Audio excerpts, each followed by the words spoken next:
Y'all, I had a really tough day. So this is teaching for women. So what you were feeling was Yahovah's grace upon you, his conviction. This is Titus 2. For the grace of God that has appeared to all men teaches you to deny sin and lust of this world so you can live righteously. If you look it up in the Strong's Concordance, it's G5485.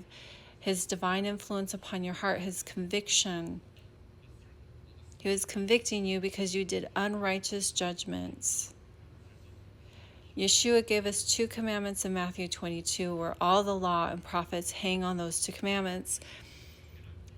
His righteousness is defined in the Bible in Deuteronomy chapter 6, what Yeshua quoted when he said to love God with all your heart, soul, and mind. He quoted Deuteronomy chapter 6, verse 5.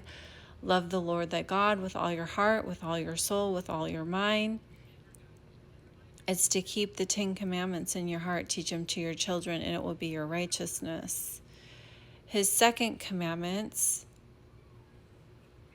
to love your neighbor as thyself, is to do righteous judgment according to Scripture. This is the royal law in James chapter 2, verse 8. Fulfill the royal law and you'll do well according to Scripture, which is Leviticus chapter 19, 15 through 18, what Yeshua was quoting when he said, love thy neighbor as thyself.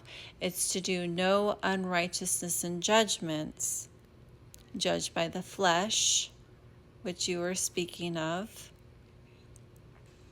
but only do righteous judgment, judged by Yahovah's righteousness, Yeshua's first commandment he gave you, the 10 commandments, where all the law and prophets hang on. Do righteous judgment. Do not be respecters of persons. Do not respect the poor and honor the mighty, like James chapter 2, verse 8 and 9. If you have respecters of persons, you commit sin, because Ezekiel 3, if you do not warn your neighbor when you see them sin, they're going to die in their iniquity. And then Yahovah is going to require their blood at your hand because you were silent. You didn't tell them what Yahovah's righteousness is, that they're sinning. Leviticus 19, but rebuke your neighbor so they don't suffer sin upon them. Love thy neighbor as thyself. I am the Lord. Righteous judgment. Matthew 15. Yeshua gives you an example of doing righteous judgment. He rebukes the Pharisees for doing unrighteous judgments. They were rebuking the disciples for commandments of men because they were going to eat with unwashed hands.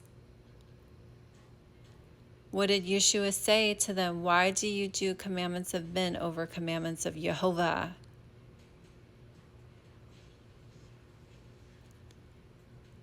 We're to do righteous judgment. Judge by the 10 commandments. If you see someone sinning and breaking one of those commandments, you're to rebuke them. And that includes his Sabbath, which is a perpetual covenant. His 4th commandment, he commands you to keep it as he commanded in Deuteronomy chapter 5, verse 12. His mark on his children, Exodus 31, verse 16 through 18, that did not change. Hebrews 4, for if Yeshua had given them rest when he have spoken of another day, he never spoke of another day. And he's Lord of the Sabbath because he rose on the Sabbath. Matthew 28, when it was yet dark before the dawning of the first day of the week, the angel rebuked the Marys because Yeshua is already gone. Yahovah already rose him, as he said he would. He died midweek, Daniel 9, Wednesday. He was going to be in the earth 3 days and 3 nights. He rose on the Sabbath. That's why he's Lord of the Sabbath. The day never changed. And if you don't enter into his rest, Hebrews 4, you have unbelief. Don't take after those who are disobedient, that didn't enter into his rest. If you wear a cross, get rid of it. It's an idol. Revelations 13, the image made onto the beast. Hosea 2:2, plead with your mother to remove the adulteries between her breasts. Isaiah 44, the workman that stretches out his ruler, marks it with a line, makes an image of a man according to a beauty of a man. Romans 1, making the uncorruptible God, Yahovah, into an image of a corruptible man. Elevating the Son to be the Most High, Trinity, which is false doctrine, the false Messiah that Rome created. Constantine, when he converted, he was pagan and worshipped the sun god. Zechariah, I think it's Ezekiel 8, weeping for Tammuz, that you worship every December 25th. This is the sun god, where they cut a tree out from the forest, bring it in their house, nail it down so it doesn't topple over, and deck it with silver and gold. Jeremiah 10. Don't learn the ways of the heathen, the sin unto death in 1 John chapter 5. And by your idols you become like them. See not, hear not, and faith comes by hearing. Psalms 115, 135. Romans 10.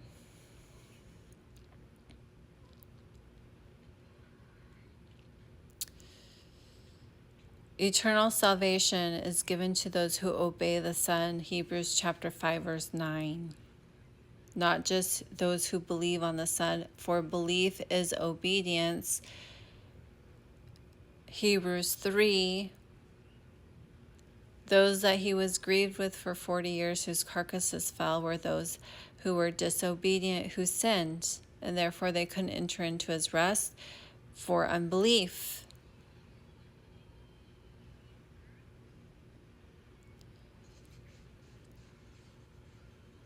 We are to obey our husbands. We are to be obedient to our husbands. We are not to usurp our authority over our husbands.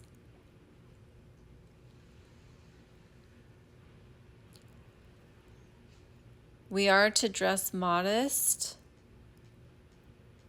have a shame face, not wear makeup.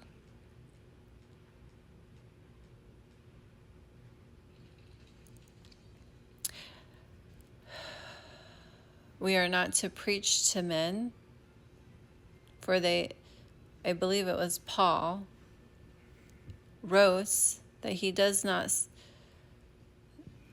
suffer a woman to teach, but to learn in silence. You can ask men questions, but you cannot usurp your authority over men. You cannot rebuke men.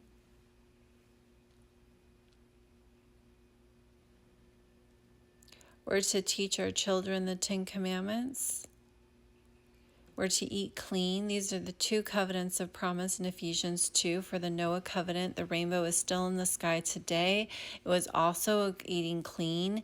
He did not make all things clean, for the vision given to Peter in Acts 10 was to tell him that to not call any man common or unclean about grafting into the Gentiles.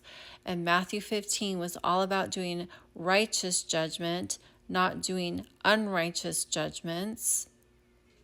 For they ate clean, and the Pharisees rebuked the disciples for unwashed hands before they ate. Had nothing to do with eating abominations, filling your vessels with abominations,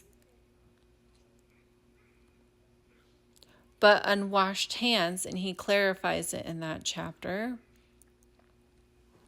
And what you speak comes from the heart, and if you don't have the commandments written on your heart, you're not going to be speaking them. You're going to be speaking commandments of men, doing unrighteous judgment that you felt guilty about because Yahovah poured his grace out on your heart to convict you of it, to turn away from your sin, as is written in Titus 2, so you can keep his righteousness and do righteous judgments.